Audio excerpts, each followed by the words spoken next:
पूरे देश की सरदारी जो अलग अलग स्टेट से, अलग अलग जिले से तशरीफ लाए हैं, मैं आप सबका शुक्रिया अदा करता हूं।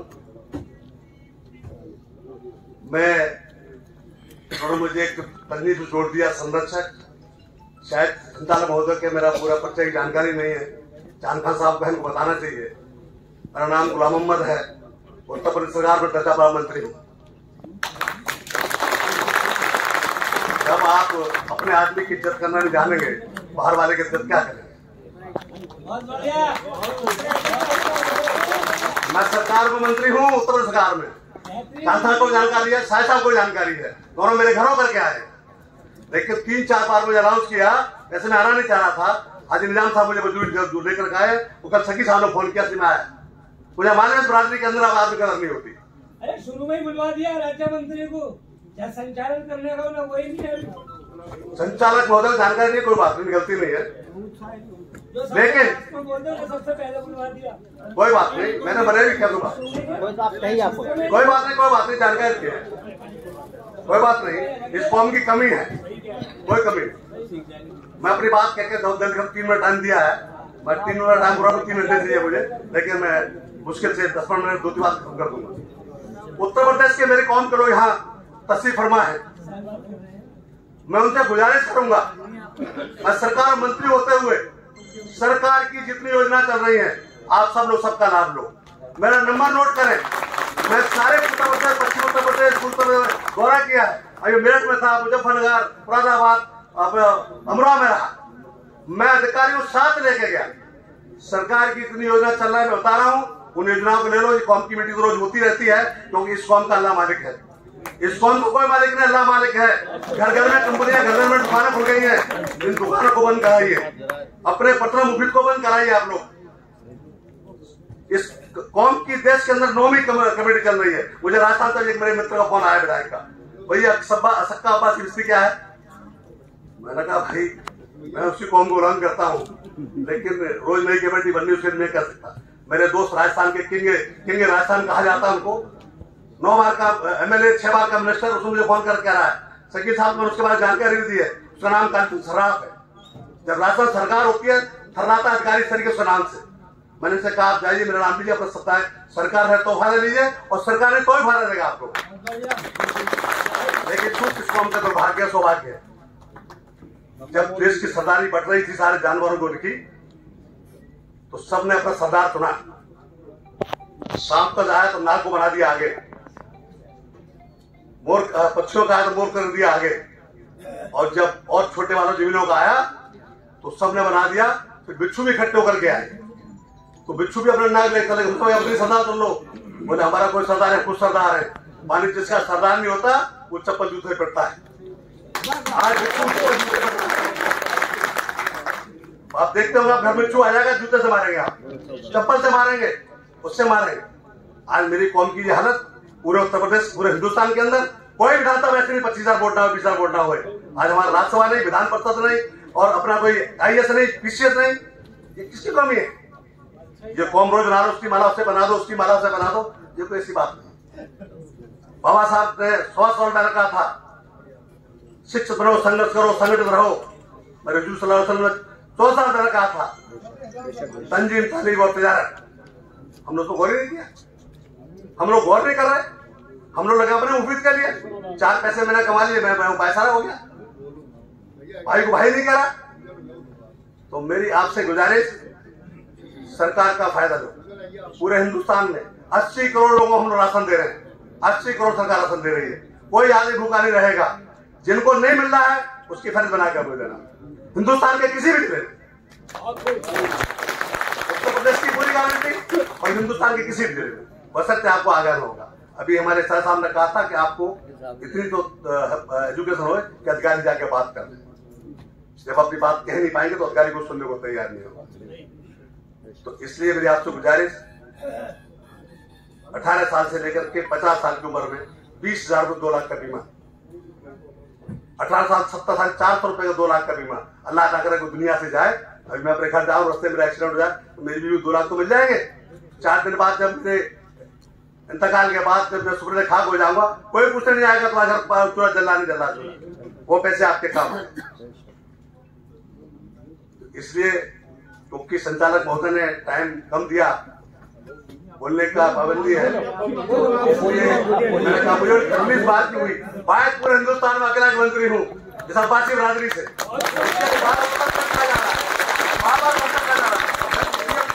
अब्बासी बेटा हूँ, अब्बासी ने पूरे हिंदुस्तान में हम लोग को इतनी पैसे और कमी नहीं है कि किसान को कहाँ सम्मान देना, क्या करना है, तो हमारा कौन कैसे तरक्की करेंगे। मोबाइल नंबर बोल दीजिएगा अपना। 9719161320। आराम से 9719161320। 9719161320।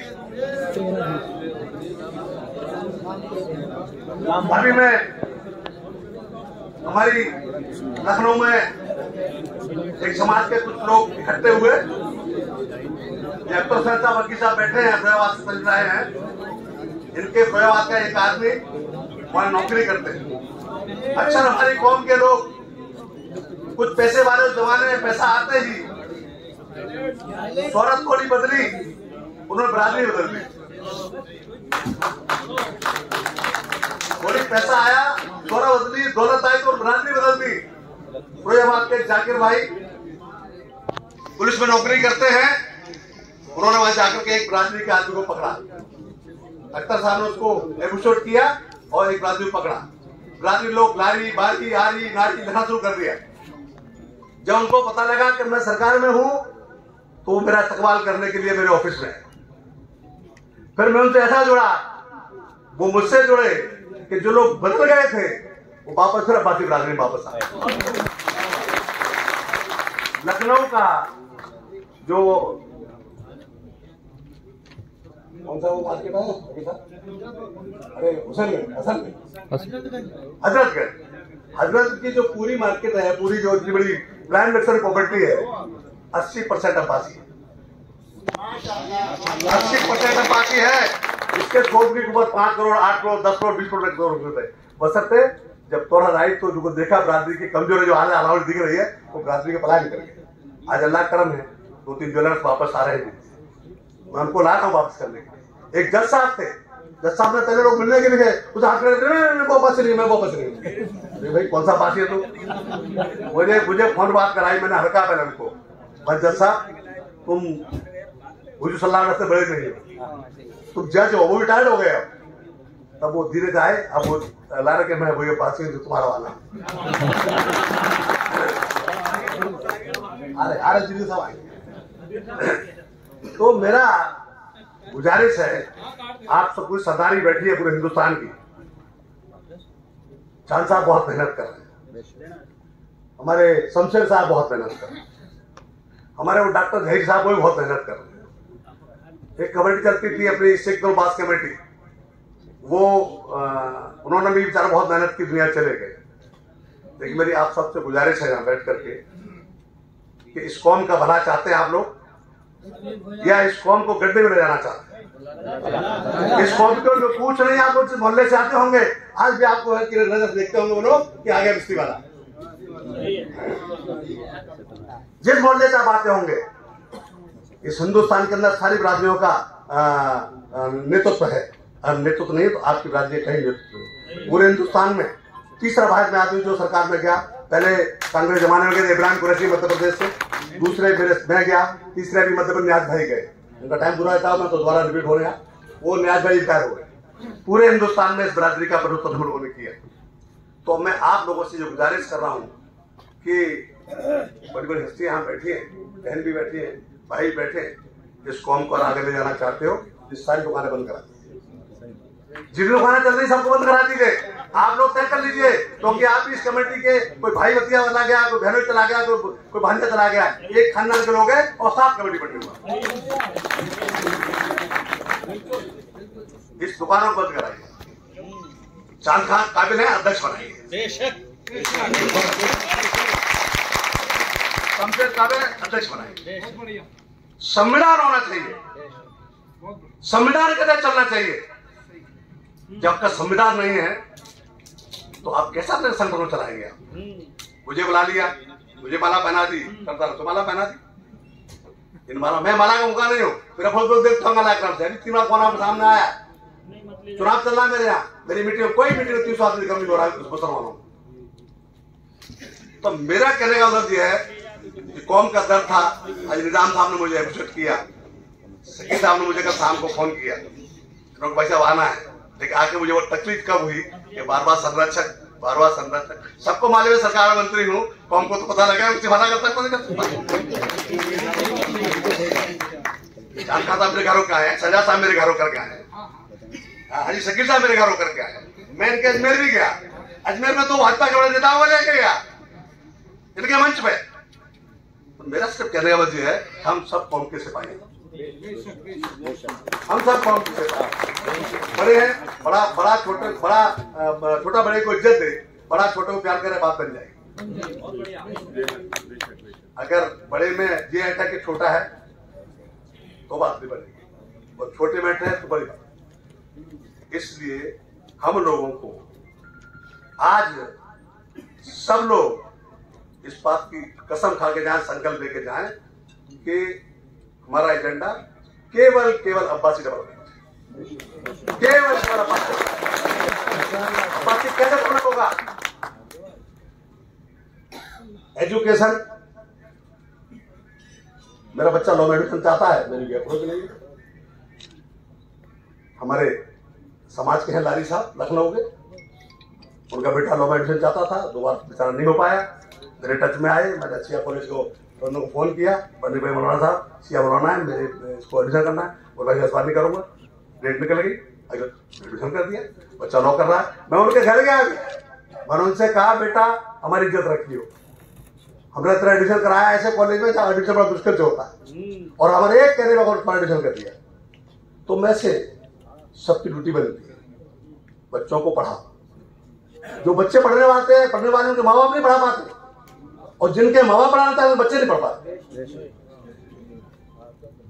कितनी हमारी कोचिंग चल रही है IAS PCS की, तो बच्चा तैयारी करना चाहे तो कौन खर्चा उठाएगा IAS PCS? अभी रेट आपके सामने आया, यूपी का रेट आया, 10th का रेट का, कितने बच्चों ने टॉप 10 किया है मुसलमानों ने? अब आज को छोड़िए, अब बासी एक योगा होगा तो वो अलग बात, 80% के साथ मिल जाएगा। एक टॉप 10 में किसी का नाम नहीं आया।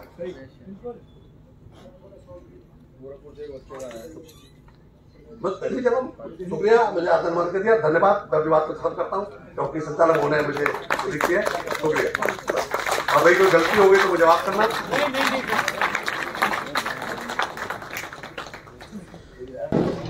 अखिल भारतीय अब्बास वेलफेयर एसोसिएशन का आज मीटिंग हुआ है। जगह जगह से कई राज्यों से, कई जिलों से लोग आए हुए हैं। क्या मुद्दा था इसका? अब्बासी वेलफेयर एसोसिएशन के बैनर तले जो आज राष्ट्रीय कर समिति और इनका ईद मिलन समारोह जो हुआ, पूरे देश से अब्बासी समाज के लोग आए। इस कमेटी के माध्यम से अलग अलग वक्ताओं ने, अलग अलग जो अपनी सोच रखने वालों ने एक पैगाम दिया है। अब्बासी समाज, पसमानदा समाज, बैकवर्ड समाज, हिंदुस्तान में 3.5 करोड़ अब्बासी समाज है, और उसका ये पैगाम दिया कि आप एकजुटता से रहें, ताकत के साथ रहें, शिक्षा में आगे जाएं, कारोबार में आगे जाएं। ये आपने कहा है कि अब्बासी समाज कुछ नहीं कर पा रहा, इसका आप किसको जिम्मेवार समझेंगे? क्या वो लोग जो सियासत में बैठे हैं, या जो पढ़ लिख कर आगे निकल चुके हैं, या उन लोगों को जो अनपढ़ है, जो अशिक्षित है, उनकी वजह से थोड़ा ये दिक्कत आ रही है? क्योंकि पढ़े लिखे का जिम्मेवारी बनती है उसको आगे लेकर चले। पूरा प्रयास कर रहे हैं, रामदाई ने प्रयास किया है, बताया लोगों को, इससे पैगाम जाएगा, लोगों को लगेगा कि हमको एक प्लेटफॉर्म पर आना चाहिए, तभी हमारी ताकत बनेगी और तभी हम लोग राजनीति में और समाज में आगे जाएंगे। तो क्या कहेंगे आज, क्या संदेश देना चाहेंगे आज आप? मैं संदेश समाज के लोगों को देना चाहता हूँ। 1400 वर्ष पहले हमारे हजूर सल्लल्लाहु अलैहि वसल्लम ने एक पैगाम दिया था, शिक्षित बनो, बाबा साहब से दिया था, शिक्षित बनो, संघर्ष करो, संगठित रहो। हमारे सल्लल्लाहु अलैहि वसल्लम ने दिया था कि आप तालीम तंजीम तिजारत। तो हमारे जो लोग हैं, मैं उनको कहता हूं कि जो हमारे जो बाबा साहब ने कहा था, हुजूर सल्लल्लाहु अलैहि वसल्लम ने कहा था, उस बात पर अमल करें, क्योंकि शिक्षित होंगे तो आप व्यापार करेंगे, और जब व्यापार करेंगे तो तंजीम बनाएंगे तो समाज का भला होगा। आप उत्तर प्रदेश में, एक क्वेश्चन है आपका, उत्तर प्रदेश में वक्फ बोर्ड के आप राज्य मंत्री। उत्तर प्रदेश सरकार वक्फ विकास निगम का मैं डायरेक्टर हूँ। हाँ। वक्फ बोर्ड का नहीं है। वक्फ बोर्ड तो एक एडहॉक बॉडी है, सरकार का नियंत्रण है। तो आप अपने समाज को उत्तर प्रदेश में किस तरीके से मदद करते हैं और कैसे सरकार के लाभ, योजनाओं का लाभ भी देते हैं? मैं पूरे प्रदेश के जिले जिले में जा रहा हूँ जी, और मैं अपने समाज को नहीं, आम मुस्लिम समाज को बताना चाह रहा हूँ कि मोदी जी की जो योजना चल रही है, योगी जी योजना चल रही है, इतनी सरल योजनाएं किसी सरकार ने आज तक नहीं चलाई। गरीबी से उत्थान करने के लिए योजनाएं चल रही है, चाहे वो राशन की हो, गैस की हो, बिजली की हो, पढ़ाई की हो, लिखाई की हो। उसके लिए सच्चा में पढ़ाई के लिए हम लोग बहुत अनुदान कर रहे हैं, लेकिन समाज को समझ में आ रहा है, समाज बहुत आगे जाएगा, क्योंकि अब तक हमारे समाज को समझाने वाला कोई नहीं था और समझने वाले भी नहीं थे। अब उनको लग रहा है सरकार की नीति ठीक है तो अब समाज भी आगे जाएगा। एक क्वेश्चन है मेरा आपसे गुलाम मोहम्मद साहब, आज अखिल भारतीय अब्बासी वेलफेयर एसोसिएशन की तरफ से जो पूरे मुल्क से आपने अब्बासी समाज को बुलाया है, सरकार की नब्ज इस समय पसमानदा को लेकर है, तो पसमानदा पर आपका समाज और आपकी एसोसिएशन क्या मांग कर रही है और क्या आपका अगली नीति क्या है? बिलाल भाई, हमसे बड़ा पसमानदा कोई नहीं है। मैं आज वही बात कहने के लिए आया था, वक्त कम होने बात नहीं कह पाया। हमसे बड़ा पसमानदा समाज कोई नहीं है, हमसे बड़ी संख्या किसी की नहीं है। चूंकि हमारे समाज के लोग कुछ भटके हुए हैं, अलग अलग कमेटियां बना के भटके हुए हैं, उनको समाज की बात की फिक्र नहीं है। और मोदी ने ओबीसी समाज को आगे लाने के लिए बहुत योजना चलाई है और पूरी ताकत के साथ आगे लगे। मैं समाज से अपील करना चाहता हूं कि राजनीति में सर चमकते हैं, सर देखे जाते हैं। मैं समाज के लोगों से कहता हूं कि हम भी एक बड़ा सम्मेलन करेंगे, अब्बासी पसमानदा समाज का सम्मेलन करेंगे, उसमें कोशिश करेंगे हमारे देश के प्रधानमंत्री उसमें है और हमारा मुख्यमंत्री हमारे बीच में। मैं गुलाम मोहम्मद साहब, एक बात बहुत बढ़िया बात आपने कही, इधर चांद मोहम्मद साहब भी आपके साथ, ये चांद साहब भी यहाँ पर हैं। एक बात कहना चाहता हूँ कि लोकतंत्र में कार्यपालिका, विधायिका, न्यायपालिका यह संविधान का मूल मंत्र है और हम चूंकि चौथे स्तंभ हैं तो हम सटीक बात कहते हैं। तो चांद मोहम्मद साहब, आपने समाज को इकट्ठा तो किया, लेकिन सरकार के प्रति आपकी उसकी क्या शिरकत है, आपकी क्या रोड प्लान है? क्योंकि हक बात कहिए, इस समाज को इकट्ठा करना ये दबा कुचला हुआ समाज है, तो सरकार से आप क्या संदेश देना चाहते हैं? सटीक बात कहना, इधर उधर की बात मत करना। मैं राष्ट्रीय अध्यक्ष अखिल भारतीय अब्बासी वेलफेयर एसोसिएशन, आज हमने पूरे हिंदुस्तान से सब समाज के लोगों को इकट्ठा किया है, सिर्फ इसीलिए कि यूनिटी इज द स्ट्रेंथ। मतलब इकट्ठा करके जब तक यूनिटी में आ जाएंगे, हम इकट्ठे हो जाएंगे, तभी हम सरकार को कुछ कह पाएंगे। अभी हम बिल्कुल अलग अलग बिखरे हुए हैं। जैसे अभी गुलाम मोहम्मद साहब ने बताया कि हमने अलग अलग कमेटी बना रखी है, कि आगरा में ही मान लो 10 बना रखी हैं, जयपुर में 13 बना रखी हैं। तो हम ये चाह रहे हैं जितनी भी कमेटियाँ बनी हुई हैं, इन सबको इकट्ठा करके उनकी एक कमेटी बनाया जाए, जिससे स्ट्रेंथ दिखे और सरकार को हम कुछ मांगने के लायक बने। आज हम इस लायक ही नहीं है किसी को हम कह सकें कि भाई हमें ये दे दो। तो हमारी इच्छा है कि सरकार तो अभी सब कुछ देने के लिए तैयार, सरकार दे भी रही है, पर हम उसको लेने के इच्छा नहीं हमारी, या हमारे पास एजुकेशन नहीं है, हम सरकार के प्रोग्राम में हिस्सा ही नहीं ले पाते हैं। अगला कदम क्या रहेगा आपका? जागरूकता भाई आज आपने इकट्ठा किया, आज जागरूकता के लिए। लेकिन एक बात है कि अभी इन्होंने निकाय चुनाव में उत्तर प्रदेश के अंदर अब्बासी समाज लोगों को कितनी शिरकत दी? या गुलाम मोहम्मद साहब, आप ये बात आपने कही क्या सरकार से? मेरा सटीक सा सवाल है आपसे। मेरी इस बात के लिए प्रदेश अध्यक्ष से बात हुई थी। मैंने भाई साहब, अब्बासी समाज पिछड़ा समाज, पसमानदा समाज है, आपने मुझे सरकार मंत्री बना करके समाज का सर ऊंचा किया है, लेकिन मेरे समाज के लोग जहाँ जहाँ काम कर रहे हैं, पार्टी में काम कर रहे हैं, मैं भी पता करता हूँ कौन कहाँ काम कर रहा है। और आप मैं चाहता हूँ कि नगर पालिका, नगर परिषद, नगर निगम में हमारे लोगों को भी आप टिकट दें। बशर्ते मैंने काफ़ी जांच की, पता किया, मुझे अब्बासी समाज का कैलिबर वाला कोई कार्यकर्ता पूरे प्रदेश में नहीं मिला जिसको मैं टिकट के लिए माननीय प्रदेश अध्यक्ष मुख्यमंत्री से अड़ जाता कि भाई साहब आप इनको ही टिकट दो। क्या अगला कदम चुनाव में शिरकत मांगने का होगा? अगला कदम चांद साहब ने आपसे कहा, मैं भी गुजारिश कर रहा हूँ, अगला कदम उत्तर प्रदेश के अंदर भारतीय जनता पार्टी सरकार में भागीदारी करेगी और अब्बासी समाज का विधायक बनेगा। यहाँ लगाइएगा भाई साहब, भाई साहब लगाइए, 1 मिनट से रुके रहना। नाम और परिचय बताना। परिचय देते हुए अपने जहाँ कृष्ण की नगरी बोली जाती है, वहाँ से आपकी सरकार की क्या योजनाएं रही और आपके सांसद महोदय का क्या योजनाएं चल रही हैं जो आपके समाज को मिल रहा हो? देखिए, मथुरा श्री कृष्ण की जन्मस्थली है और ऐसी पावन नगरी में हमारी जो सांसद हैं आदरणीय श्रीमती हेमा मालिनी जी, ये हमारे मथुरा वासियों का, ब्रजवासियों का एक सौभाग्य है जिसको एक सांसद के रूप में एक ऐसी अभिनेत्री मिली जो वाकई में विकास के साथ और समाज का विकास करना चाहती हैं। एक ऐसी सांसद जिसने निरंतर इन 8 वर्षों में लगातार 2014 में वो सांसद बनी, 2019 में पुनः सांसद बनी और 2024 में हमें पूरा यकीन है वो एक बार फिर से मथुरा की सांसद होंगी। और इन 10 वर्षों में उन्होंने मथुरा को विकास की गति पर इस तरह से आगे बढ़ाया है कि इतिहास में इससे पूर्व के किसी भी सांसद ने मथुरा में कार्य नहीं किया। आज मथुरा के ग्रामीण क्षेत्रों में जहां सड़कें नहीं हुआ करती थी, जहां ग्रामीण वासियों को, ग्रामीण क्षेत्र की जनता को सड़कों पर चलने में बहुत कठिनाइयां महसूस हुआ करती थी, आज आप वहां जाकर देखेंगे तो हर गांव की एक प्रत्येक सड़क आदरणीय सांसद महोदया के निधि से बनी हुई है। वकील साहब एक क्वेश्चन है, ये तो सांसद की लोकप्रियता पूरे क्षेत्र के लिए बता रहे हैं, लेकिन आप अब्बासी समाज का रिप्रेजेंटेशन करते हैं, अधिवक्ता है, आपके समाज के लिए स्थानीय सांसद के द्वारा पेंशन, विकलांग सर्टिफिकेट और जो कल्याणकारी योजना के अब्बासी समाज को आपकी माननीय सांसद महोदय ने उपलब्ध कराई? जी बिल्कुल, माननीय सांसद महोदया ने अब्बासी समाज के लिए जन कल्याणकारी योजनाओं के माध्यम से जितना लाभान्वित हो सकता है हमारा समाज, उनके लिए उन्होंने भरपूर प्रयास किया है। सांसद महोदय के द्वारा विकलांग पेंशन योजना के तहत हमारे समाज के जो ऐसे लोग हैं जो विकलांग हैं उनको ट्राईसाइकिल देने का काम किया, उनको आवास विकास योजना के माध्यम से आवास दिलाने में अपनी महत्वपूर्ण भूमिका निभाई। और चूंकि मैं खुद अब्बासी समाज से हूं, आदरणीय सांसद महोदय के साथ सहयोगी के रूप में उनका काम करता हूं, तो उन्होंने जब मैंने जिस कार्य के लिए उनसे आग्रह किया तब उन्होंने निसंदेह बिना किसी संकोच के, बिना किसी प्रश्न के मेरे सभी कार्यों को पूरा करने के लिए उन्होंने अपना भरपूर सहयोग दिया और हमारे समाज को एक ताकत के रूप में उन्होंने आगे बढ़ाने का बहुत काम किया।